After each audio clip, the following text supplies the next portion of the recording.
কে কে কে ওখানে? কে ওখানে? কে ওখানে?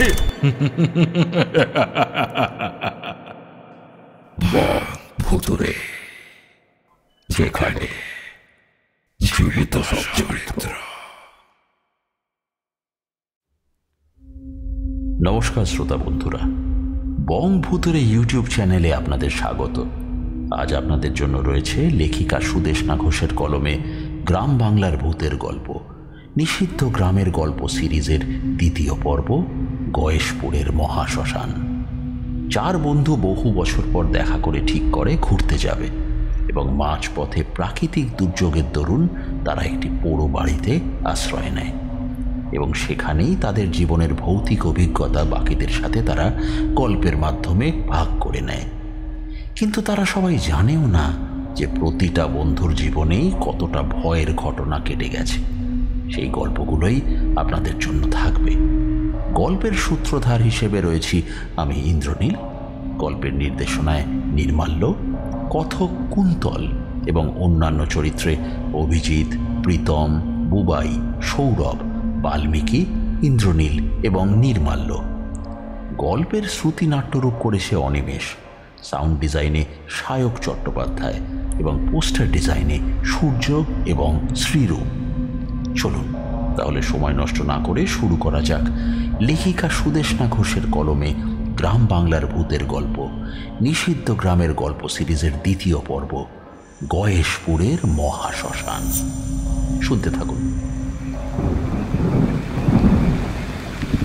বাইরে এক নাগারে বৃষ্টি পড়ে চলেছে। এই নির্জন প্রত্যন্ত গ্রাম্য এলাকায় বৃষ্টির বেগ যে এত ভয়ানক হতে পারে তা ওদের চারজনে কারোরই জানা ছিল না। এতকাল শহরের বড় পাকা বাড়িতে বসে বৃষ্টি দেখতেই অভ্যস্ত ওরা।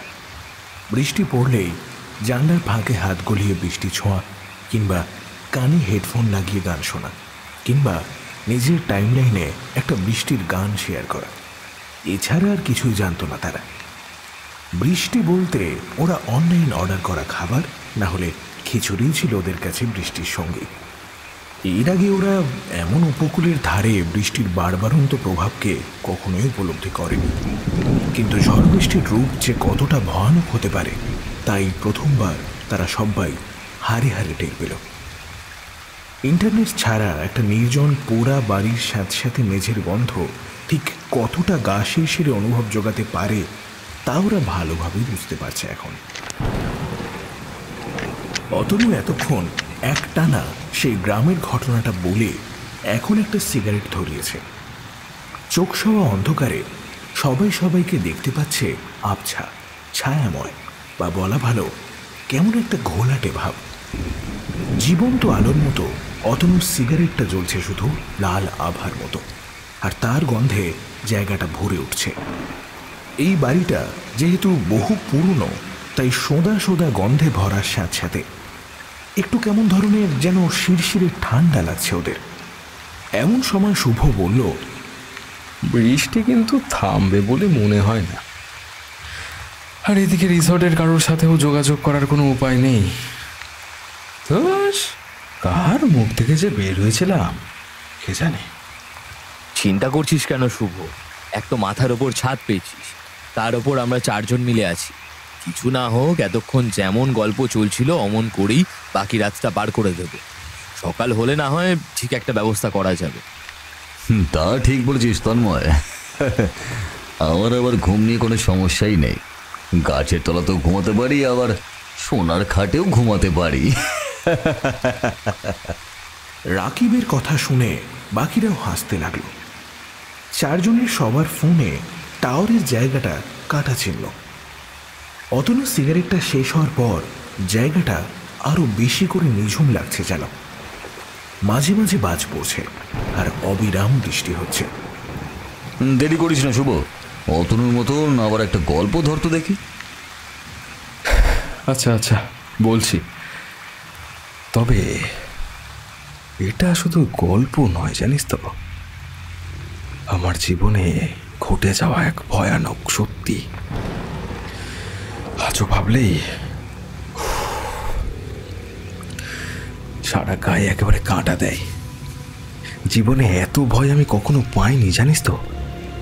এমনকি এই ঘটনা আমায় মনে করিয়ে দেয় আমার পায়ের এই ক্ষতটা। নিজের শরীরের দিকে তাকালেই আবার ভয়টা জাঁকিয়ে বসে।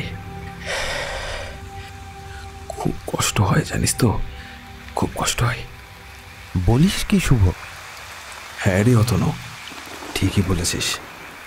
এই ক্ষত, এই ঘটনা আমার শরীরের সাথে যুক্ত হয়ে গিয়েছে। এর কোনো নিষ্পত্তি নেই রে।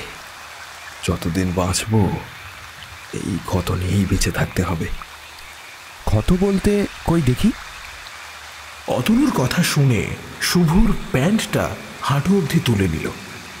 তন্ময় মোবাইলের আলো জ্বালিয়ে দেখল, সত্যি হাঁটুর কাছে পরপর 4টে সেলাইয়ের দাগ, আর জায়গাটা কেমন কালো আর কেমন যেন শক্ত হয়ে আছে। বুকের ভেতরটা একটা অজানা আতঙ্কে কেমন যেন দম বন্ধ হয়ে এলো ওদের সবার। তন্ময় বলল, কিভাবে হলো রে শুভ এইসব? এটা তো সাংঘাতিক জিনিস। হ্যাঁ তন্ময়, সাংঘাতিক তো বটেই। আমি যে এখনো বেঁচে আছি সেটাই অনেক। সেদিন স্বয়ং মহাদেব ছাড়া আমাকে আর কেউ বাঁচাতে পারেনি। এই বলে শুভ প্যান্টটা ঠিক করে নিয়ে দেওয়ালে হেলান দিয়ে বসে ঘটনাটা বলতে শুরু করলো। বাইরে আবারও একটা বিদ্যুতের আলোতে চারপাশটা আলোকিত হয়ে উঠল। সাথেই ওদের 4 জনের মুখও একে অপরকে দেখে নিল একবার। সবার মুখ উৎসুক হয়ে তাকিয়ে আছে শুভর দিকে গল্প শোনার জন্য। আমি তখন প্রথম কাজে ঢুকেছি, সবে কলেজ শেষ করে। বয়স একদম কম, সবে 22 কি 23 মতন হবে। আমার অফিসটা ছিল কালীনারায়ণপুর স্টেশনের পাশে। রোজ বাড়ি থেকে 1 ঘন্টা বাসে গিয়ে কল্যাণী স্টেশনে নেমে সেখান থেকে শান্তিপুর যাওয়ার গাড়িতে উঠে যেতাম অফিসে। আবার সেদিনই ফিরতাম। মাঝে মাঝে ফিল্ড ওয়ার্ক থাকলে ফিরতে রাত 12টা কি 1টা বাজাটা কোনো ব্যাপারই ছিল না আমার কাছে। আমি যখনকার কথা বলছি তখন কিন্তু বর্তমানের মতো কালীনারায়ণপুর স্টেশনটা অতটা আলোকময় ছিল না। নিচ থেকে প্রায় অনেকটা ওপরে স্টেশনটা, দাঁড়ালে বেশ দূরের অনেকটা জায়গা দেখা যায়। আমার তাড়াতাড়ি ছুটি হলে চা খেতে খেতে স্টেশনটা একটু হাঁটতাম, বেশ ভালো লাগতো আমার। গ্রামের দিকের জল হাওয়া আমার বরাবরই পছন্দ, তা তো তোরা জানিস। আমি তো মফস্বলের ছেলে, তাই তেমনভাবে গ্রামটা দেখা হয়নি কোনোদিন। তবে কালীনারায়ণপুর স্টেশনটার চারপাশ ঘুরে আমার সেই শখ সামান্য হলেও পূরণ হয়েছিল। অপূর্ব পরিবেশের দৃশ্য আর তার সাথে অমন নিস্তব্ধতা। তোরা তো জানিস যে আমাকে এই সাংস্কৃতিক জিনিসগুলো বড্ড বেশি আকর্ষণ করে। কলেজে পড়ার সময় টুকটাক কবিতাও লিখতাম, অনুষ্ঠানেও বলতাম। তাই স্বাভাবিকভাবেই ওই নির্জন স্টেশনটা আমায় একটু শান্তি দিত। আমি প্রাইভেট কোম্পানিতে চাকরি করতাম, তার উপর পত্রিকার সম্পাদক পদে ছিলাম, তাই চাপটা একটু বেশিই ছিল আমার। রোজই প্রায় রাত করে ফিরতাম আমি। অফিসে আমার একটা বন্ধু হয়েছিল খুব তাড়াতাড়ি। সে একদিকে ছিল আমার অফিস কালিগ আর অন্যদিকে ছিল দাদা, আবার একই সাথে বন্ধুও ছিল, নাম সায়ন। অনেক সাহায্য পেতাম আমি ওই সায়নদার কাছ থেকে, সেটা অফিসের কাজই হোক বা কোথাও ভালো কচুরি করে বা কোথাও ভালো বিরিয়ানি করে, সবই খুঁজে দেওয়ার দায়িত্ব ছিল সায়নদার। সেবার বর্ষাকালে এই সায়নদার বোনের বিয়েতে আমি আমন্ত্রণ পাই। মাসটা ছিল শ্রাবণ, বৃষ্টির কোনো মতিগতি ছিল না। এই যখন তখন বৃষ্টি একেবারে মুষলধারে গড়িয়ে পড়ছে, দিক বিদিক জ্ঞান শূন্য হয়ে। আবার এই নিমেষেই চারপাশে খটখটে শুকনো পরিবেশ। কিন্তু সায়নদার বোনের বিয়ে বলে কথা, না গেলে ভীষণ খারাপ দেখাবে। তাই অনেকগুলো সমস্যা থাকা সত্ত্বেও না আমি করতে পারিনি, রাজি হয়ে যায় যেতে। এখনো মনে আছে দিনটা। সেদিনটা ছিল 10ই শ্রাবণ, শুক্রবার। সকাল থেকেই টিপটিপ বৃষ্টি পড়েই যাচ্ছিল সেদিন। কাদা প্যাঁচমেচে রাস্তা, সাথে মেঘলা রোদহীন একটা আবহাওয়া। ভেবেছিলাম তাড়াতাড়ি কাজ সেরে চলে যাব সায়নদার বাড়িতে। সকালে অফিসে পৌঁছে দেখি বৃষ্টির জন্য কেউ তেমন আসেনি, আর বেসরকারি অফিস, তাই সব দায়িত্ব পড়ে গেল আমার আর দুটো ছেলের হাতে। দুপুরের মধ্যে অফিস থেকে সোজা চলে যাব ভেবেছিলাম গয়েশপুরের রাস্তায়, কিন্তু সেই ঘুরে বালি। কাজ শেষ করতে করতেই দুপুর গড়িয়ে নামলো বিকেল। আকাশ মেঘলা ছিল, তার সাথে ঝিরঝির বৃষ্টি তো ছিলই, তাই ঝুপ করে এই অন্ধকার নেমে এলো মাটিতে। কালীনারায়ণপুর পৌঁছে ট্রেন ধরে নামতেই আরও প্রায় 1 ঘন্টা মতো সময় লেগে গেল, কারণ তখনও চলছিল অবিরাম বৃষ্টি, সাথে আবার মেঘের গর্জন। প্রায় 1 ঘন্টা দেরি করে ট্রেনটি গুয়াহাটি স্টেশনে পৌঁছালো। সায়নদা আগেই বলে দিয়েছিল কালীনারায়ণপুর স্টেশন থেকে ট্রেন ধরে গুয়াহাটি স্টেশনে নেমে রিক্সা ধরে মিনিট 20 আসতেই পড়বে তাদের বাড়ি। তারপর ফোন করলে সায়ন নিজে এসে নিয়ে যাবে আমাকে। কিন্তু স্টেশনে নেমে এতক্ষণ যতটা না বিরক্ত হচ্ছিলাম, তার চেয়েও 3 গুণ বেশি বিরক্ত হলাম এখন। কারণ ট্রেনের ভিতর গোটা 10 লোক ছিল বটে, তবে অমন দুর্যোগের সন্ধ্যাবেলায় আমার সাথে সেই স্টেশনে আর কেউই নামলো না, আমি ছাড়া। স্টেশনে নেমে চারপাশ তাকিয়ে দেখলাম সেখানে একটা লোক অবধি নেই, এমনকি একটা কুকুর বেড়ালো সেখানে নেই। ভেবেছিলাম একটু চা খেয়ে তারপর রিক্সা চেপে সায়নদাকে ফোন করে নিয়ে যেতে বলবো। অতঃপর সেসব কিছুই না করে স্টেশন থেকে সোজা হাঁটা লাগালাম রাস্তা ধরে। হাঁটতে গিয়ে পড়লাম মহা এক বিপদে। গ্রামের রাস্তা এমনিতেই কাদা প্যাঁচপ্যাঁচে হয়ে যায় বৃষ্টি পড়লে, তার উপরে এটা তো একেবারে ধ্যার ধেরে গোবিন্দপুর গ্রাম, তাই কাঁচা রাস্তায় পা রাখতেই বুঝতে পারলাম বিয়ে বাড়ি পৌঁছাতে পৌঁছাতে আমার নতুন জামা প্যান্ট আর নতুন থাকবে না মোটে। আর যা ভেবেছিলাম হলো ঠিক তাই, কাদা মাটি মিশে আমার বড় শপিং মল থেকে কেনা জুতো আর জামা প্যান্ট একেবারে ময়লা হয়ে গেল। ওদিকে বৃষ্টির বেগ গায়ে এসে ঝাপটে দিচ্ছে বারবার।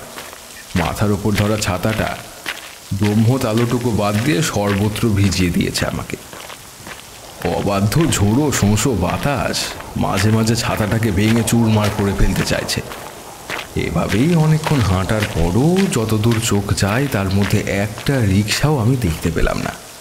খানিকটা এগিয়ে এসে একটা টিনের শেডের নিচে আমি দাঁড়ালাম, কারণ বড্ড বেড়ে গিয়েছিল বৃষ্টির বেগটা। নিজেকে নিজেই গাল দিলাম, যা সালা, কোথায় এলাম রে বাবা, একটা কুকুরও তো নেই রাস্তায়, আর মানুষের কথা তো ছেড়েই দিলাম। এই বলতে বলতে সায়নদাকে ফোনটা করতে যাব বলে পকেট থেকে ওটা বার করেই দেখি নেটওয়ার্কের 2টো ঘরে কাঁটা চিহ্ন, মানে কোনো রকম নেটওয়ার্ক নেই। ব্যাস এটাই বাকি ছিল। গ্রামের দিকে সবসময় নেটওয়ার্কের বেশ সমস্যাই থাকে, সেটা জানতাম, তবে একেবারেই যে থাকবে না সেটা আমি ভাবতে পারিনি। পরক্ষণেই বুঝলাম ঝড় বৃষ্টির জন্য এই ধ্যার ধেরে নির্জন অজপাড়া গায়ে নেটওয়ার্ক না পাওয়াই খুব একটা বেশি অবাক হওয়ার কিছু নেই। অগত্যা মোবাইলটা আবার পকেটে রেখে দাঁড়িয়ে রয়েছে একটা লোকজনের দেখা পাওয়ার আশায়। ততক্ষণে গাঢ় সন্ধে নেমেছে রাস্তায়, কোথাও আলোর একটা ছটাও নেই, তাই চারপাশ জুড়ে ঘুরঘুরটি অন্ধকার। শুধু থেকে থেকে বিদ্যুৎ চমকানের আলোতে চারপাশটা ঠাউর করা যাচ্ছে। তোরা হয়তো জানিস কিছু কিছু সময় অন্ধকারেও চোখ সয়ে যায়, আর ঠিক তেমনই তখন আমারও সেই অন্ধকারে সয়ে গিয়েছিল। মিনিট 15 দাঁড়িয়ে আছি ওই টিনের শেডের নিচে। সম্ভবত কোনো চায়ের দোকান হবে বলে মনে হচ্ছিল। বিরক্ত হয়ে ফোনটাকে আবার পকেট থেকে বের করতে যাব, হঠাৎ একটা ভারী কণ্ঠস্বর ভেসে এলো ঠিক আমার হাত 5 দূর থেকে। এত রাত্রিরে এখানে কি করছেন? আপনাকে তো আগে গায়ে দেখি নাই। অমন নির্জনতার সঙ্গে আমার কান শুয়ে গিয়েছিল, তাই আচমকা অমন ভারী একটা কণ্ঠস্বর শুনে আমার হাত থেকে একটু হলেই ফোনটা শক্ত মাটিতে পড়ে ভেঙে যেত।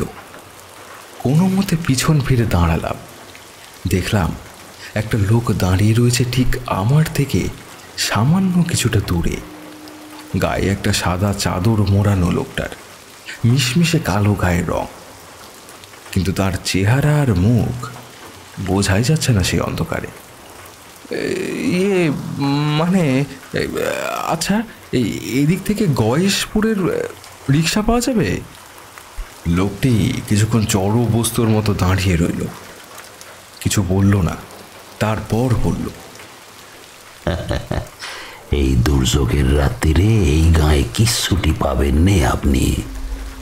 লোকটার গলার শব্দ কেমন একটা অদ্ভুত রকমের ঠান্ডা ও ভারী। অমন বিদঘুটে গলার স্বর আমি আগে কখনো শুনিনি। কিন্তু তখন অত কিছু ভাববার সময় ছিল না। সেই মুহূর্তে আমার কাছে একটা মানুষের দর্শন পাওয়া মানে একেবারে বিশাল ভাগ্যের ব্যাপার। একটা মানুষ পেয়ে আর কিছু না হোক মনে জোরটা তো পেয়েছিলাম। লোকটাকে বললাম, আসলে আমার একটা বন্ধুর বোনের বিয়ে, তাই একটু গয়েশপুরে যাব আর কি। ওই বাড়িতে বিয়ে হচ্ছে না, আর হবেও না। কথাটা শুনেই আমার বুকের ভেতরটা একেবারে ধক করে উঠল। বললাম, হ্যাঁ, কি কি বলছেন? বিয়ে হচ্ছে না মানে? বিশ্বাস না হয় চলুন তবে আমার সাথে, আমি নিয়ে যাচ্ছি আপনাকে। আপনি চেনেন? আমি এই গাঁয়ের লোক, এই গাঁয়ের সব চিনি। কিন্তু বৃষ্টি? এই বলেই বাইরে মুখ বার করে আকাশের দিকে চেয়ে দেখলাম, না, আর বৃষ্টি সেভাবে পড়ছে না। ওই গুঁড়ি গুঁড়ি ইলিশে বৃষ্টি পড়ছে শুধু। মনে মনে ভাবলাম যে এতক্ষণ এই অন্ধকার নির্জন এলাকায় একা দাঁড়িয়ে থাকবার থেকে লোকটার সঙ্গে বরং একটু সামনে গ্রামের দিকে এগিয়ে যাওয়াই ভালো। ওখানে গেলে অন্তত দুটো মানুষ তো দেখতে পাবো। কি বাবু, যাবেন নাকি? হ্যাঁ হ্যাঁ, চলুন। আপনি রাস্তা চেনেন তো? আমি কিন্তু গয়েশপুরেই যাব। চিন্তা করবেন না, আমি চিনি। আপনি যেখানে যাবেন সেখানেই নিয়ে যাব আপনাকে। এরপর আমি আর বেশি কথা বাড়ালাম না। শেডের তলা থেকে নেমে এসে দাঁড়ালাম রাস্তায়। জুতোটা নরম কাদায় ঢুকে বসে যাচ্ছিল বারবার। বাইরে তখন আর বৃষ্টি সেভাবে পড়ছিল না। এই ফাঁকে পকেট থেকে মোবাইলটা বার করতেই দেখলাম রাত 9টা বেজে গিয়েছে। কখন সায়নদের বাড়ি পৌঁছবো আর কখনই বা খাবো, এইসব ভাবতে ভাবতে পথ চলতে থাকলাম। লোকটি আমার সাথে সাথেই চলছিল। তখনও তার চেহারাটা আমি স্পষ্টভাবে দেখতে পাইনি। সাদা চাদরটা ছাড়া আর কিছুই আমি তেমন দেখতে পাচ্ছিলাম না। বলছিলাম যে এখান থেকে হেঁটে আর কতটা যেতে হবে? হেঁটে একটু বেশ সময় লাগবে বটে, তবে একটা কথা বলে রাখি, যাওয়ার পথে কিন্তু এই গ্রামের শ্মশান পড়বে। আপনি আবার ভূত টুতে ভয় পান না তো কর্তা? আরে না না দাদা, কি যে বলেন! হ্যাঁ, এখনকার দিনে আবার কেউ ভূতে ভয় পায় নাকি? কারণ ভূত বলে কিছু হয় সেটা আমি বিশ্বাস করি না। আর প্লিজ দাদা, আপনি আমায় কর্তা বলে ডাকবেন না। আপনার গলার আওয়াজ শুনে মনে হচ্ছে আপনি আমার থেকে বয়সে বেশ অনেকটাই বড় হবেন। আচ্ছা, বেশ বেশ, কর্তা বলবো না। কিন্তু আপনি বলছেন যে আপনি ভূতে সত্যি বিশ্বাস করেন না? না, ভূতে বিশ্বাস করার মতো কখনো কোনো উপলব্ধি আমার হয়নি, তাই বিশ্বাসও হয় না। বুঝলাম, কিন্তু গয়েশপুরের শ্মশানে গেলে আপনার সেই ধারণা ভেঙে যেতে পারে। বেশ বুঝতে পারলাম লোকটি আমাকে একা পেয়ে ভয় দেখানোর চেষ্টা করছে। কিন্তু ও তো আর জানে না যে আমি ওর ফাঁদে পা দেব না। আমি এর আগে কলেজের ফাঁকা হোস্টেলে একাও রাত কাটিয়েছি লোডশেডিংয়ের মধ্যে। কোনো ভূতের ভয় আমাকে ছুঁতেও পারেনি। তাই সে রাতে ততক্ষণ আমার সাথে যা যা ঘটনা পরপর ঘটছিল তা আমার কাছে খুবই সাধারণ বলে মনে হয়েছিল। আমি লোকটাকে ব্যঙ্গ করেই পাল্টা হেসে জবাব দিলাম, আচ্ছা তাহলে চলুন দেখি বিয়ে বাড়ি যাওয়ার পথে যদি সেই রাস্তা পড়ে তাহলে অবশ্যই আমি শ্মশানের পথেই যাব। কথাটা ভেবে বলছেন তো আপনি? পারবেন তো? এটা কিন্তু শহর না মশাই, এটা গয়েশপুর গ্রাম। তার উপর নদীর ধারে বিরাট শ্মশান। আশেপাশে 4-5টা গ্রামের সমস্ত মরা এসে পড়ে এইখানে। শহরের সাইতে এ বড় আলাদা। আচ্ছা ঠিক আছে, আপনি তাড়াতাড়ি পা চালিয়ে চলুন তো। ওদিকে এতক্ষণে বিয়ের অনুষ্ঠান বোধহয় শেষই হয়ে গেল। সায়নদাও কি যে করে না। অবশ্য সায়নদারও দোষ নেই, বিয়ে নিয়ে সে এমনিতেই ব্যস্ত থাকবে। তারপরে আমার ফোনের নেটওয়ার্কটাও কভারেজের বাইরে বলছে। আমি বললাম তো বিয়ে হচ্ছে না। সেই মুহূর্তে আমার ওই লোকটাকে পাগল ছাড়া আর কিছু বলেই মনে হয়েছিল না। বিয়ে নিয়ে এমন অমঙ্গলের কথা শুনে আমার নিজেরও খুব খারাপ লাগছিল। যতই হোক সায়নদা আমার বন্ধু কাম দাদা। হঠাৎ দূরে কোথাও খুব জোরে একটা যেন বাজ পড়ল।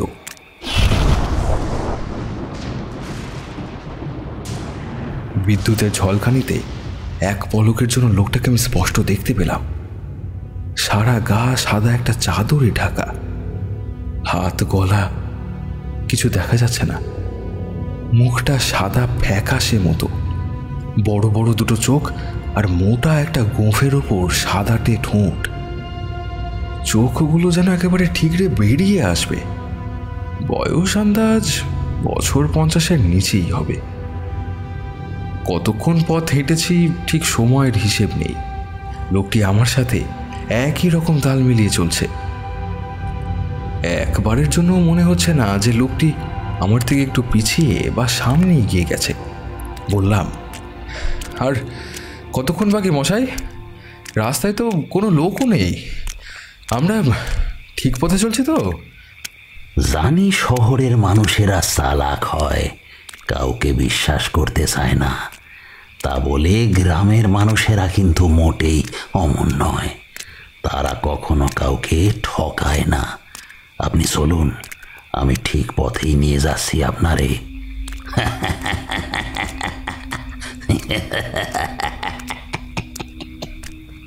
অগত্যা সেই মুহূর্তে আমার ওই লোকটাকে বিশ্বাস করা ছাড়া আর কোনো উপায় ছিল না।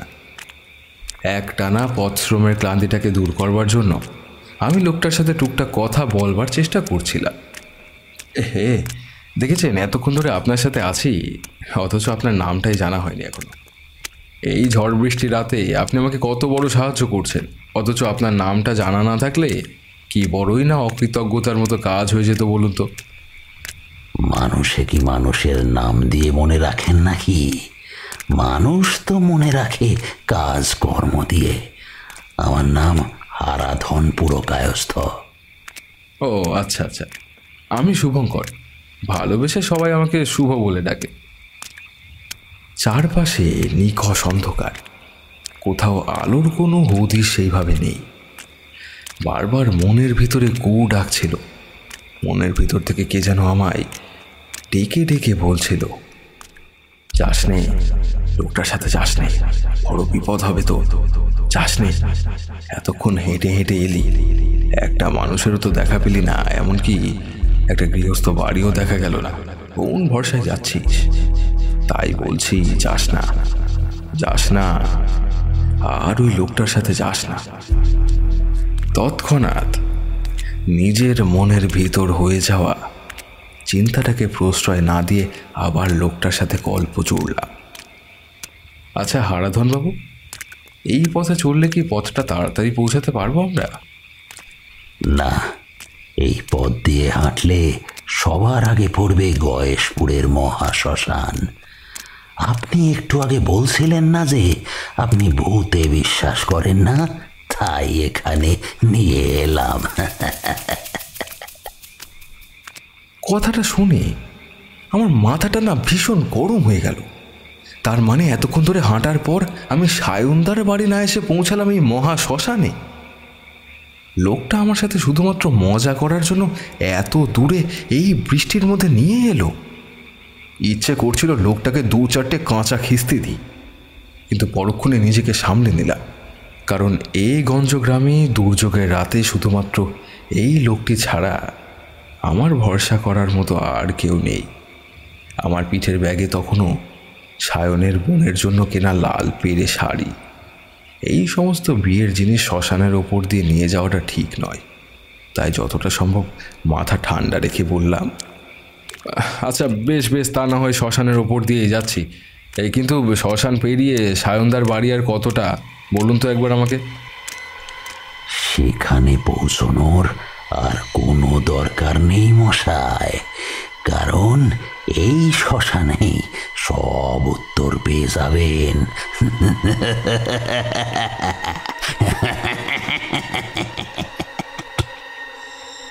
এমন সময় আবারও একবার বিদ্যুতের ঝলকানিতে লোকটিকে দেখতে পেলাম।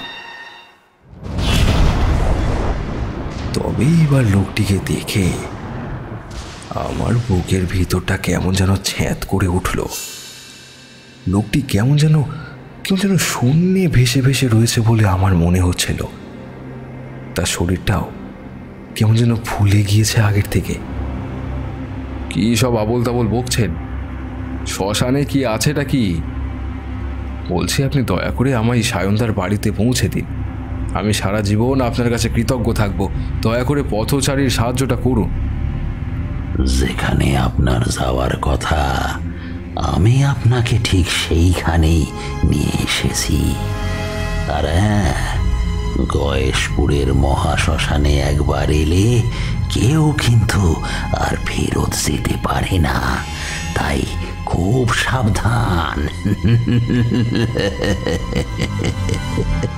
আরে মশাই, আপনি কি পাগল নাকি? মাথাটা খারাপ আপনার? কি সব বলছেন আপনি? শুনুন হারাধন বাবু, এতক্ষণ নেহাতি ভদ্রতার খাতিরে আপনার সাথে ভালো ব্যবহার করছিলাম, তার মানে এই নয় যে আপনার সব কথাই অক্ষরে অক্ষরে মেনে নেব আমি। আপনি তো এই গাঁয়ের লোক, তাহলে আপনি নিশ্চয়ই জানবেন আজকে সায়নদার বোনের বিয়ে। এখন রাত 11টা বাজলো আর আপনি এখনো আমার সাথে মশকরা করছেন? কি হলো কি? আরে চুপ করে আছেন কেন? বলুন, কিছু তো বলুন। আমি তো শুধু সাহায্য চেয়েছিলাম আপনার কাছে, কোনো ক্ষতি তো করিনি আপনার। শুধু এতটা দূর থেকে এসে যদি বিয়েতে নাই যেতে পারলাম, সায়নদা মনে মনে কি ভাববে আমাকে? আর আপনার মতলবটা বলুন তো, কি ঠিক করে বলুন। এত দূর এভাবে নিয়ে এসে আমার থেকে টাকা পয়সা সব কেড়ে নেবেন কি? আমরা হাঁটতে হাঁটতে শ্মশানের একদম কাছে চলে এসেছি। হইছে দূরে তাকিয়ে দেখুন। আরে হ্যাঁ, শ্মশানে যে চলে এসেছে সেটা তো আমিও জানি। আর কিছু উপায় তো নেই। এখন মাঝরাতে আমি শ্মশানে দাঁড়িয়ে কি ভূতের নৃত্য দেখব? আর আপনি তো এখন নিশ্চয়ই আমায় ফেলে রেখে চলে যাবেন, কি তাই তো? কথাটা বলতে বলতে যেই আমি ঘাড় ঘুরিয়ে পিছনের দিকে তাকিয়েছি, অমনি আমার পিঠ দিয়ে একটা ঠান্ডা হিমেল স্রোত নেমে গেল। আমি স্পষ্ট দেখলাম সেখানে কেউ নেই। ঠিক কয়েক মুহূর্ত আগেও আমি ঘাড় ঘুরিয়ে তার সাথে কথা বলে সামনের দিকে ঘুরেছিলাম। এই কয়েক সেকেন্ডের মধ্যে লোকটি কোথায় চলে গেল? চারপাশ চোখ ঘুরিয়ে কারোর কোনো অস্তিত্ব আমি চোখে দেখতে পেলাম না। পকেট থেকে ফোনটা বের করে টর্চটা জ্বালাতেই দেখি চারপাশে ফাঁকা মাঠ, সেখানে কারোর অস্তিত্ব নেই। হঠাৎ চোখ পড়ল দূরে শ্মশানের দিকে আলোর উৎস এবং একসাথে কতগুলো লোক। এই দেখে ভয়ের একটা ঠান্ডা স্রোত বয়ে গেল আমার সারা শরীর দিয়ে। এমন সময় ফোনটা জানান দিল যে সেটিতে মাত্র 2% চার্জ বাকি পড়ে রয়েছে। তাড়াতাড়ি সুইচ নিভিয়ে দিতেই আবার একরাশ ঘন কালো অন্ধকার যেন আমাকে গলা টিপে ধরল। কিন্তু এবার একা অন্ধকারে আমি থেমে থাকলাম না আর। সেই আলোর উৎস লক্ষ্য করে ছুটলাম শ্মশানের দিকে। ভাবলাম হয়তো কোনো পরিবার মরা নিয়ে এসেছে না হয় কোনো ডোম বা কেউ ওই পথে রয়েছে। অন্তত তাদের কাছ থেকে কিছু সাহায্য তো পেতে পারবো। তবে তারা যে অনেকটা দূরে আছে সেটা বেশ বুঝতে পারলাম, কারণ দূর থেকে তখনও সেই আগুনের মশালগুলোকে জ্বলন্ত লাল বিন্দুর মতোই লাগছিল। কিন্তু অবাক হওয়ার আমার তখনও বাকি ছিল, কারণ হঠাৎ আমার মনে হলো আমার পিছনে ঠিক আমার সাথেই কেউ ছুটছে আমার পিছু পিছু। আমার দৌড়ানোর সাথে সাথে জলে ভেজা খানাখন্দে পা পড়ে ছপাত ছপাত করে শব্দও হচ্ছিল। জল ভেঙে ছোটার শব্দ সেই ঝিঁঝি নিস্তব্ধ আঁধারে বড্ড কানে বাজছিল। আমি ঠিক একই রকম জলের মধ্যে ছপ ছপ করে ছোটার শব্দ শুনতে পাচ্ছিলাম ঠিক আমার পিছনে। আমি থেমে গেলাম। বুঝতে পারলাম আমার সাথে আচমকা সেই শব্দও থামল। মাথার মধ্যে কেমন যেন সব গোলমাল পাকিয়ে গেল। কোথায় কি হচ্ছে আমার সাথে কিছুই আমি বুঝতে পারছিলাম না। 7-5 না ভেবে প্রচণ্ড ভয়ে আমি আবার ছোটা শুরু করলাম। আবার সেই একই শব্দ ছপাত ছপাত করে কানে ভেসে আসছে আমার। ভয়ের চোটে নিজেকে নিজেই দুষতে লাগলাম। কেন যে এই অজপাড়া গায়ে একা একা এলাম এমন ঝড় বৃষ্টির রাতে? নিজের সাথে তখন যা যা ঘটনা ঘটছিল তার কোনোটাই আমার সঠিক বলে মনে হচ্ছিল না। ইতিমধ্যে এতক্ষণে হাঁটা ও ছোটার পর আমার গলা শুকিয়ে কাঠ হয়ে গেল। তবে জলের বোতল ব্যাগে থাকায় রক্ষে ছিল। ব্যাগ খুলে জল খেতে দাঁড়াতেই সে শব্দ থেমে গেল। জলের বোতলটা বার করে কাঁপা কাঁপা হাতে ঢক ঢক করে জল খেয়ে নিলাম।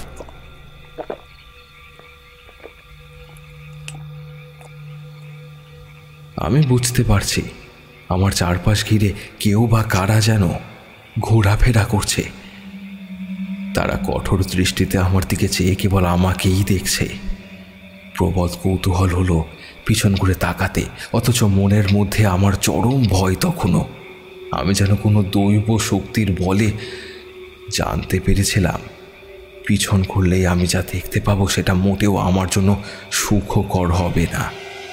তবুও সব কথাকে অমান্য করে পেছন ঘুরে তাকাতেই আমি যা দেখলাম তা আমি জীবনে কখনো ভুলব না। আমার 23 বছরের জীবনে সেই ঘটনা ছিল সবচেয়ে ভয়ানক ঘটনা। চোখ সওয়ায় আলোয় আমি দেখতে পেলাম আমার পিছনে এসে দাঁড়িয়েছে অবিকল আমার মতোই দেখতে একজন নয়, বরং অনেকগুলো আমি। পা টুলে মাথাটা ঘুরে পড়ে গেলাম নিচে। বুঝতে পারলাম কোমরে আঘাত লেগেছে জোরে। এসব কি হচ্ছে আমার সাথে? আমার মনে হচ্ছিল আমার হৃৎপিণ্ডটা ধক ধক করতে করতে বুঝি গলা দিয়ে উঠে বেরিয়ে আসবে বাইরে। সেই অবিকল আমারই মতো দেখতে অসংখ্য মূর্তিগুলো আমার দিকে এক দৃষ্টিতে ঘাড় ঘুরিয়ে চেয়ে রয়েছে। আমি পাথরের মতো শক্ত হয়ে রয়েছি, চিৎকার করতে পারছি না। কারা যেন অদৃশ্য হাত দিয়ে গলা আমার চেপে ধরেছে। আমি চিৎকার করলেও শব্দ করতে পারছিলাম না। এতক্ষণের দূরে জ্বলতে থাকা লাল আলোটা ধীরে ধীরে এবার চোখের সামনে স্পষ্ট হচ্ছিল আমার। বুঝলাম কোনো শববাহী যাত্রীর দল আসছিল। ওটা কানে বলহরি হরিবোল ধ্বনি ভেসে আসছে। ছুটে চলে যেতে চাইলাম, কিন্তু পারলাম না। আমার সারা শরীর তখন বিষের জ্বালার মতো জ্বলছে। হঠাৎ কাছে পিঠে খুব জোরে একটা বাজ পড়ল কোথাও, আর সেই বিদ্যুতের আলোতেই দেখতে পেলাম সেই আমার মতোই অবিকল চেহারার মূর্তিগুলো আমার দিকে এগিয়ে আসছে এক পা করে। সবার গতি লয় সব সমান, সবাই একই সাথে পা ফেলছে, একই সাথে এগোচ্ছে। আমার চতুর্দিকে ওরা গোল গোল করে ঘিরে রেখেছে আমায়, সাথে বিকট অট্টহাসি চারপাশে। আমি চোখ বন্ধ করতে চাইলাম, কিন্তু পারছি না। আমি কিছু করতে পারলাম না। চোখ ফেটে জল আসছিল, কিন্তু আবার সেই কিছুক্ষণ আগের গম্ভীর কণ্ঠস্বরটি আমার কানে এলো। হারাধন পুরকায়ত। তবে তাকে ঠিক ঠাহর করা গেল না যে কোন দিক থেকে তার আওয়াজটা এসেছে। হঠাৎ পিঠের ওপর একটা প্রচণ্ড ঠান্ডা স্পর্শ পেয়েই সারা শরীর আমার কেঁপে উঠল। এত ঠান্ডা কোনো জিনিস আমি এর আগে কখনো স্পর্শ করিনি। বরফ শীতল সেই স্পর্শ আমার পিঠে মারাত্মক জোরে চেপে বসল। পিঠের ওপর সেই চাপ ক্রমশ বাড়তে বাড়তে একটা সময় মনে হলো পিঠে ফুটো হয়ে সেই হাতটা আমার শরীরের ভিতরে ঢুকে যাবে ও হাড়গুলো মটমট করে ভেঙে যাবে। প্রচণ্ড যন্ত্রণায় একবার কাঁকিয়ে উঠলাম আমি। সঙ্গে সঙ্গে ঘাড় ঘুরিয়ে দেখলাম আমার পিছনে দাঁড়িয়ে রয়েছে সেই হারাধন পুরকায়ত, যার সাথে এতক্ষণ ধরে দাঁড়িয়ে দাঁড়িয়ে আমি গল্প করে ওই মৃত্যুপুরী গয়েশপুরের শ্মশানে এসে দাঁড়িয়েছি। তবে এবার তার চেহারাটা আরো বিভৎস, আরো ভয়ানকভাবে ফুটে উঠেছে। সাদা চাদরটা আর নেই, সেই জায়গায় একটা ছোট হাতা জামা আর ধুতি পরা, আর তার হাতের জায়গাটা লাল খায়ের ক্ষতে ভর্তি। বিচ্ছিরিভাবে গলার এক পাশ থেকে ডান হাতের ওপরটা অবধি সেই ঘা দগদগ করছে, আর তার বিভৎস মাংস পচা গন্ধ যেন আমার নাড়ি উল্টে দিচ্ছিল। গা গুলিয়ে উঠল আমার, বমি উঠে গেল গলা দিয়ে। পিঠের ওপর সেই ঠান্ডা স্পর্শ তখনও আমায় চেপে বসেছিল। আমার পিঠটা যেন অবশ হয়ে গিয়েছে। কোনো সারা সংবেদনশীলতা আমি টের পাচ্ছিলাম না।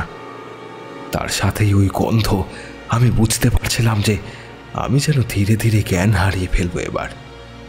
তবুও যেন শরীরের শেষ শক্তিটুকু আমায় আরো ভয়ানক কিছু শক্তি ভোগ করবার জন্য জাগ্রত করে রেখেছে।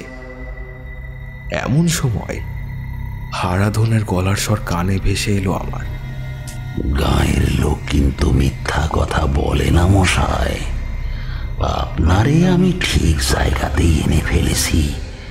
কিছুক্ষণ পরেই আপনি আপনার সব জমানো প্রশ্নের উত্তর পেয়ে যাবেন। আর হ্যাঁ, আমি না হয় আপনার কোনো ক্ষতি করিনি বা করব না, কিন্তু অন্যরা তো আপনার ছাড়বে না।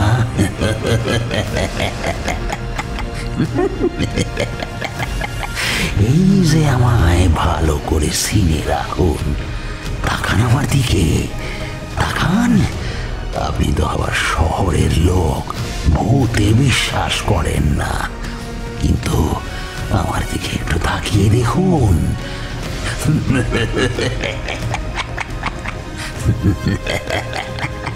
মানুষ মরার পরে ঠিক কেমন দেখতে হয় সেটা বুঝতে পারবেন। হারাধনের কথাগুলো ফাঁকা মাঠে যেন প্রতিধ্বনি হতে লাগলো। কানের ভেতরটা অবধি কনকন করে ওঠে শব্দের তীব্রতায়। আমার পিঠের ওপর সেই ঠান্ডা হাতের স্পর্শ এবার পিঠের চামড়া ভেদ করে ভিতরে প্রবেশ করতে লাগলো, যেন তীক্ষ্ণ নখের আঁচড়ে যেন আমার শরীর থেকে নতুন শার্ট ভেদ করে রক্ত বের হয়ে আসতে চায় বাইরে। হাড়গুলো কেবল মটমট শব্দ করে ভাঙতে বাকি ছিল। এইভাবে কিছুক্ষণ চলার পর আমি শরীরের সমস্ত শক্তি সঞ্চয় করে এক নিঃশ্বাসে সোজা হয়ে উঠে দাঁড়ানোর চেষ্টা করি। তৎক্ষণাৎ বুঝতে পারলাম পিঠের ওপর থেকে সেই ভয়ানক শক্ত হাতটা যেন এবার ধীরে ধীরে সরে যাচ্ছে।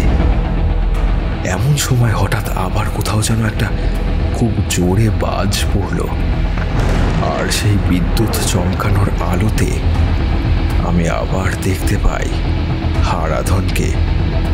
ওর চেহারা দেখে আমি ভয়ে কুঁকড়ে গেলাম, কারণ এখন ওর চোখের মনি সম্পূর্ণ সাদা। গলা থেকে বুক আর হাত অবধি দগদগে ঘায়ে ভর্তি। গলায় একটা দড়ির মোটা লালচে দাগ। গলাটা সামান্য ডান দিকে হেলে রয়েছে, জিভটা অনেকটাই বেরিয়ে এসেছে বাইরের দিকে। এই দৃশ্য দেখে আর আমি থাকতে পারলাম না। কোনো রকমে ছুটে পালানোর চেষ্টা করলাম সোজা সামনের সেই সব যাত্রার দলের দিকে, কিন্তু পারলাম না। কেউ যেন আমার পা ধরে একটা টান মারল পিছনের দিকে। পাটা গিয়ে পড়ল একটা বাঁশের গোছে।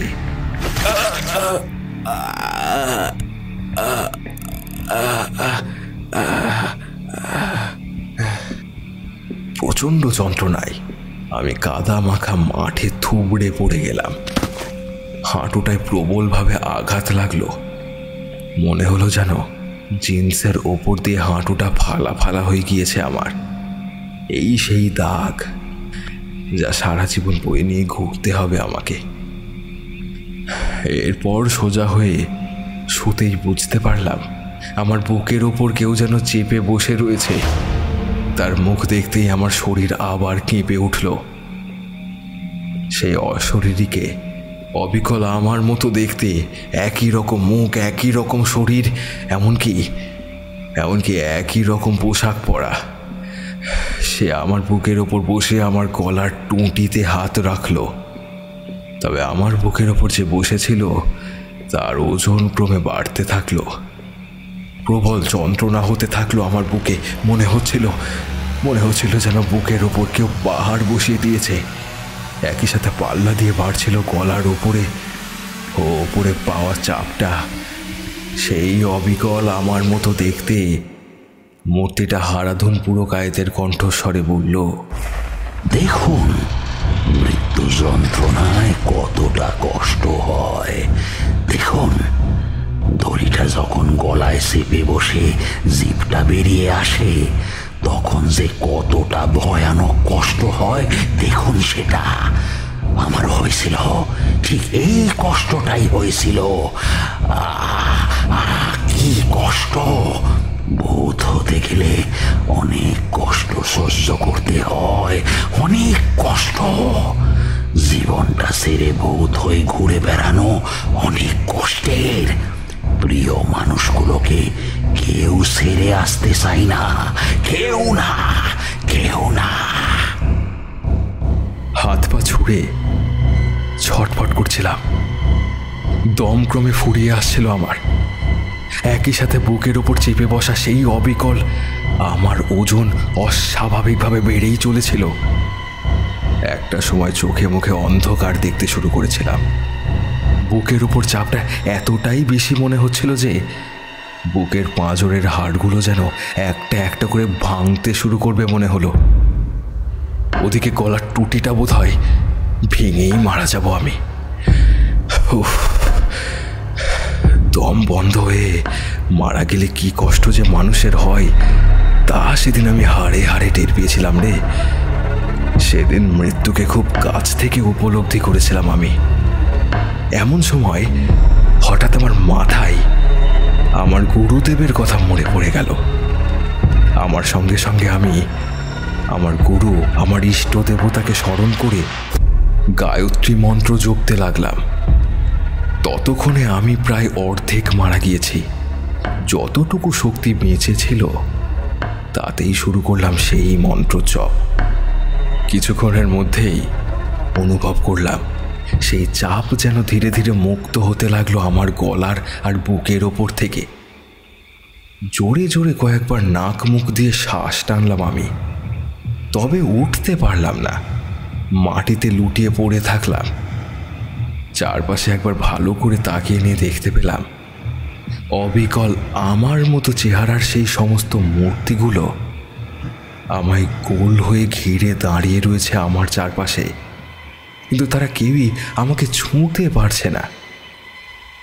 শুয়ে হাঁপাতে হাঁপাতে একটু শরীরে বল এলে উঠে বসলাম, কিন্তু মন্ত্র জপা থামায়নি। তখনও গায়ত্রী মন্ত্র জপ করে চলেছে সমানে। এমন সময় দেখতে পেলাম আমার চোখের সামনে অসংখ্য মূর্তি আর হারাধন পুরকায়েতের শরীরগুলো একটা একটা করে কালো ধোঁয়ার মতো মিশে যাচ্ছিল। এই সুযোগে আমি কোনো রকমে উঠে দাঁড়িয়ে ছুটে পালানোর চেষ্টা করতে লাগলাম, কিন্তু পারলাম না।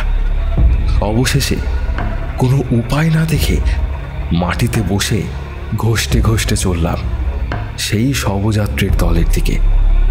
ধীরে ধীরে ততক্ষণে আমার বুক, হাঁটু, পিঠ সব যেন অবশ হয়ে আসছিল, কিন্তু তাও শরীর ও মনের সমস্ত শক্তি সঞ্চয় করে আমি চিৎকার করতে লাগলাম, বাঁচাও, বাঁচাও, আমায় কেউ বাঁচাও, কেউ কে আছো, দয়া করে, দয়া করে বাঁচাও আমাকে। লক্ষ্য করলাম আমি তখন হাত 25 দূরে সেই শবযাত্রার দলটি থেকে। দূর থেকে আমার ঘোলাটে দৃষ্টিতে বুঝতে পারলাম 2-3 জন লোক ছুটে আসছে আমার দিকেই। আর পারলাম না, মাথাটা এলিয়ে দিলাম মাটিতে। লোকগুলো হাতে মশাল নিয়ে ছুটে আসতেই আমি দেখি আমার সামনে দাঁড়িয়ে আছে সায়নদা। সায়নদার চোখগুলো কেমন ফোলা, অনেকক্ষণ ধরে কান্নাকাটি করলে যেমন চোখের অবস্থা হয় ঠিক তেমন। চুলগুলো উস্কো খুস্কো, জামা কাপড় মলিন, বৃষ্টি ভেজা। সায়নদাকে এই অবস্থায় এই শ্মশানে দেখব তা আমি কখনো কল্পনাও করতে পারিনি। অমন করুণ অবস্থার মধ্যেও আমি জিজ্ঞাসা করলাম, কি হয়েছে, কি হয়েছে সায়নদা? তুমি তুমি এখন শ্মশানে কেন? সায়নদা আমায় দেখে ভীত সন্ত্রস্ত। ও যে আমাকে দেখে খুব চিন্তায় পড়ে গিয়েছে তা আমি বেশ বুঝতে পারলাম। আমার অমন অবস্থা দেখে সায়নদা প্রায় একরকম কাঁদো কাঁদো মুখ করেই জিজ্ঞাসা করল, তুই না একটা কাজ কর, তুইও সব ছাড় শুভ। আগে বল তোর এই অবস্থা কি করে হলো, আর তুই এই জঙ্গল দিয়ে এই গয়েশপুর মহাশ্মশানেই বা এলি কীভাবে? এই শ্মশান তো অভিশপ্ত, এই শ্মশানে মানুষ দায়ে পড়ে আসে রে। তোর সারা শরীরের একই অবস্থা, পা, পিঠ, হাত দিয়ে তো রক্ত বন্যা বয়ে যাচ্ছে। আর তুই কি খবর পাসনি যে আজকে না আসার? আমার বোনের বিয়ে হচ্ছে না, আমি তো জানি যে তুই সেটা জানিস, তাও আমি তোর ফোনে প্রায় অনেকবার চেষ্টা করেছি, কিন্তু কোনো মতেই তোর ফোন লাগেনি রে। না মানে আমি আমি বেশ, এখন ছাড় এসব। বুঝতে পারছি তুই এখন আর কথা বলার অবস্থাতে নেই। এই রক্তিমদা, তুমি একটু ওকে তাড়াতাড়ি বাড়ি নিয়ে যাও, আর পাড়ার রতন ডাক্তারকে খবর দাও। সায়নদা সমস্ত কথা বললে কি হবে? আমার মনের মধ্যে তখনও সেই কৌতূহল একইভাবে খেলা করে যাচ্ছে। আমি তারই মধ্যে সায়নদাকে ডেকে জিজ্ঞাসা করলাম, সায়নদা, আগে বলো, তোমার বোনের বিয়ে ছেড়ে তুমি এই শ্মশানে কি করছো? বুঝতে পারলাম সায়নদা এতক্ষণ খুব কষ্ট করে চোখের জল চেপে রেখেছিল, কিন্তু আমার এই কথা শুনে আর নিজেকে সামলাতে পারল না। ঝরঝর করে 2 চোখ দিয়ে জল গড়িয়ে পড়ল। আমার বোনটার কপাল খারাপ রে, মেয়েটা বিয়ের রাতে লগ্নভ্রষ্টা হলো। আমার বোনটার ভবিষ্যৎ যে কী হবে আমি তো জানি না। তুই বল না কি হবে শুভ? কিন্তু কেন সায়নদা, কি হয়েছে? আমাকে পুরোটা বলো। আসলে আজকে দুপুরবেলায় আমার ছোট কাকা মারা গেছেন। ছোট কাকা প্রায় 1 মাস আগে আগুনে পুড়ে গিয়েছিলেন এবং সমস্ত গলা, বুক, ডান হাত দগদগে পুড়ে যাওয়া ঘায়ে ভরে গেছিল। সবসময় প্রচণ্ড জ্বালা যন্ত্রণায় কাতরাতো ছোট কাকা। অর্থনৈতিকভাবে খুব বেশি ভালো ছিল না বলে তেমন বড় ডাক্তারও দেখাতে পারেনি। তবুও আমরা সবাই মিলে কিছু কিছু টাকা পয়সা জোগাড় করে ছোট কাকাকে কলকাতার বড় ডাক্তার দেখিয়ে নিয়ে এসেছিলাম, কিন্তু পোড়া দাগ কি সহজে যায়? পোড়ার ক্ষত কি সহজে শুকোয় রে শুভ? সব সময় যন্ত্রণায়, কষ্টে, জ্বালায় কাতরাতো ছোট কাকা। সে কষ্ট সত্যি সত্যি চোখে দেখার মতো ছিল না রে। কিন্তু সেই মুহূর্তে বিয়ে পেছানোরও কোনো উপায় ছিল না, কারণ সমস্ত কিছু আগে থেকেই সব ঠিকঠাক হয়ে গিয়েছিল। তাছাড়া বোনের বিয়েটা প্রায় 1.5 বছর ধরে আটকে রয়েছে কোনো না কোনো কারণের জন্য। তা সব ঠিকঠাকই ছিল বুঝলি, কিন্তু আজ সকালবেলাতে হঠাৎ আমার ছোট কাকা গলায় দড়ি দিয়ে আত্মহত্যা করেন। তোকে কি বলবো আমি বোঝাতে পারছি না। অপঘাতে মৃত্যু হতে বাড়িতে আর বিয়ে হয় না রে। আমার বোনটা স্মৃতিতে সিঁদুর উঠল না। বোনটা আমার চির অভাগী হয়ে গেল রে। জীবনের সবচেয়ে সুন্দর মুহূর্তটাই ওকে কেঁদে কেঁদে কাটাতে হলো। আমার ততক্ষণে আরও একটা ভয় শুরু হয়ে গিয়েছে। এতক্ষণ ধরে যে লোকটি তাহলে আমার সাথে ছিল, যে এতক্ষণ আমায় পথ দেখিয়ে নিয়ে এসেছিল গয়েশপুর শ্মশানে, যে লোকটি আমায় বলেছিল যে সায়নদার বোনের নাকি বিয়ে হচ্ছে না, সে তার মানে পুরো বিষয়টিই জানত। আর সায়নদার বলা চেহারার সাথে হারাধন পুরকায়তের চেহারা হুবহু মিলে যাচ্ছে কিভাবে? সায়নদা, তোমার ছোট কাকার নাম কি হারাধন পুরকায়ত?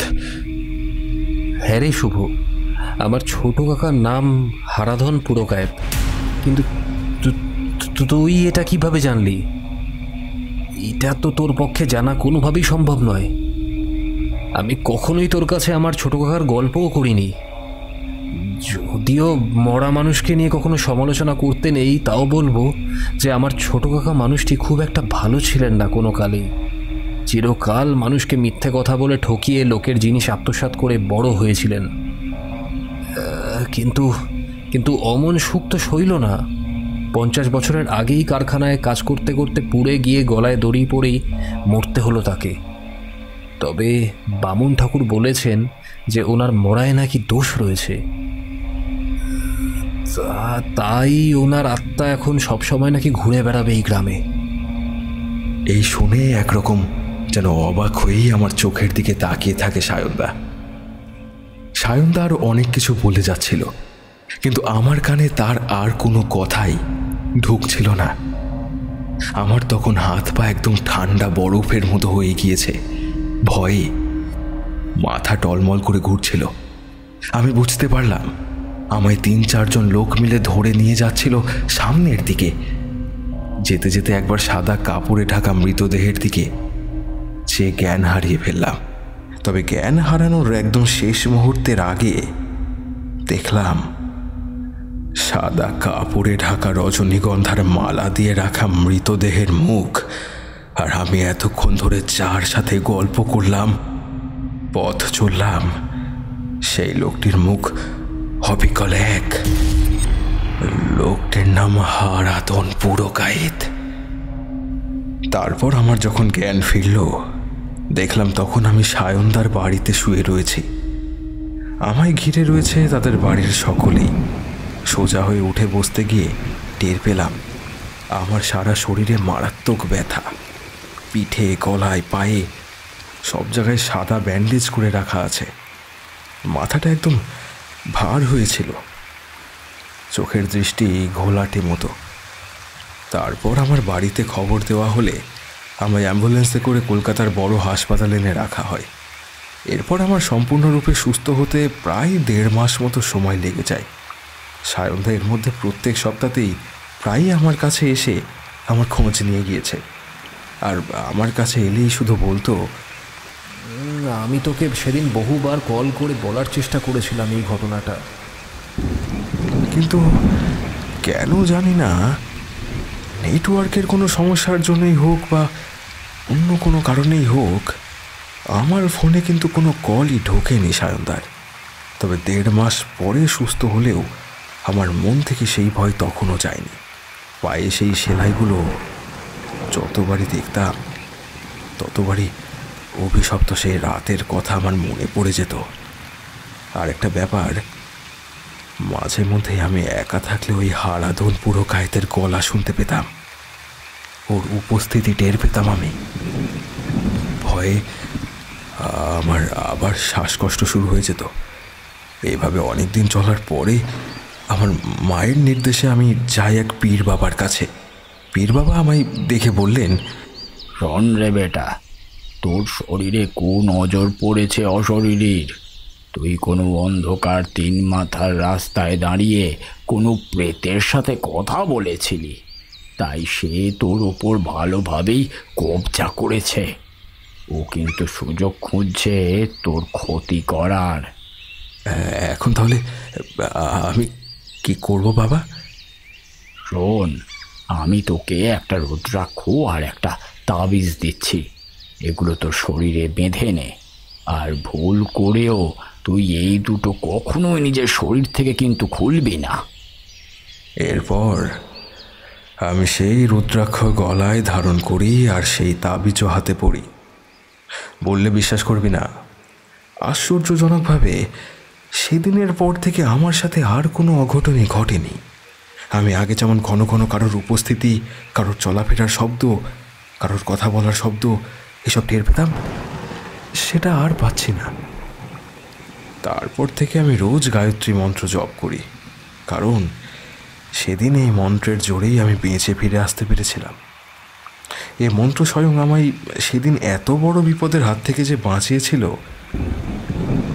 তবে কি জানিস তো, ওই ঘটনার পর আমার মনে যা ভয় ঢুকে গিয়েছিল, ওর পর থেকে আমি আর কোনো দিন দূরের কোনো বিয়ে বাড়িতে খেতে যাইনি বা যেতে পারি না। প্রায় 1 বছর পর সব কিছু ঠিকঠাক হয়ে গেলেও আমার পায়ের এই ক্ষতটা আর ঠিক হয়নি। ওটাকে সারা জীবন আমায় বয়ে নিয়ে বেড়াতে হবে। তবে জীবনে খুব কাছ থেকে মৃত্যুকে আমি উপলব্ধি করেছিলাম সেদিন। তার প্রায় মাস কয়েক পর আমি ওইখানে কাজটা ছেড়ে দিই আর নতুন একটা কাজে ঢুকি। এরপর সায়নদার সাথে এখন শুধুমাত্র ফোনে যোগাযোগ ছাড়া আর তেমন কোনো যোগাযোগ নেই আমার। তবে সায়নদার বোনের এখনো বিয়ে হয়নি। সায়নদা জানিয়েছিল ওর বোন এখন একটা সরকারি স্কুলে ছোট ছোট বাচ্চাদের পড়ায়, বাড়িতেও সেই বাচ্চাগুলোকে নিয়ে পড়ায়, নাচ গান শেখায়। সে এখন সকলকে নিয়ে বেশ ভালোই রয়েছে। তবে বিয়ে করার হয়তো কোনো ইচ্ছেই তার আর নেই। কে জানে, ভবিষ্যতে যদি মত পরিবর্তন করে তাহলে হয়তো বিয়ে করতে পারে। এখানে তো তার কোনো দোষ নেই। পরে অবশ্য এটাও শুনেছিলাম যে সায়নদার বাড়িতেও নাকি নানান উৎপাত হতো ভৌতিক। আমার সাথে ঘটা ঘটনার জন্য সায়নদা আমার কাছে বহুবার ক্ষমা চেয়েছে, কিন্তু আমি এখানে সায়নদার তো কোনো দোষ দেখতে পাইনি। তবে বাড়ি জুড়ে বাড়ি বন্ধন আর স্তত্যায়ন করার পরে বাড়িতে বা গায়ে এখন আর কোনো রকম কোনো সমস্যা হয়নি। এতক্ষণ কথাগুলো বলার পর থামল শুভ। জলের বোতল থেকে ঢকঢক করে জল গলায় ঢালার পরে ওর গলার রুদ্রাক্ষ আর ডান হাতের তাবিজটা দেখিয়ে শুভ বলল, এখনো আমি সব সময় এই দুটো পড়েই থাকি।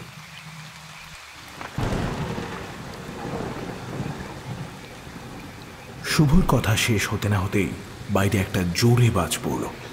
বিদ্যুৎ চমকের আলোতে তার গলার রুদ্রাক্ষ আর ডান হাতের উপর দিয়ে বাঁধানো তাবিজটা আলোতে একবার ছলকে উঠল। তন্ময় এবার তৈরি হয়ে বসতেই উপস্থিত সবাই বুঝতে পারল তন্ময় এবার তার জীবনেরও কোনো এক ভৌতিক ঘটনার গল্প বলবে।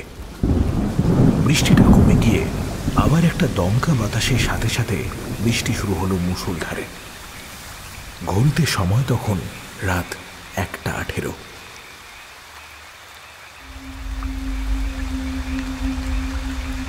এতক্ষণ আপনারা শুনছিলেন নিষিদ্ধ গ্রামের গল্প সিরিজের দ্বিতীয় পর্ব গয়েশপুরের মহাশ্মশান, যেখানে দ্বিতীয় বন্ধু শুভ তার নিজের জীবনে ঘটে যাওয়া ভয়ের অভিজ্ঞতা আমাদের সবার সাথে তুলে ধরল।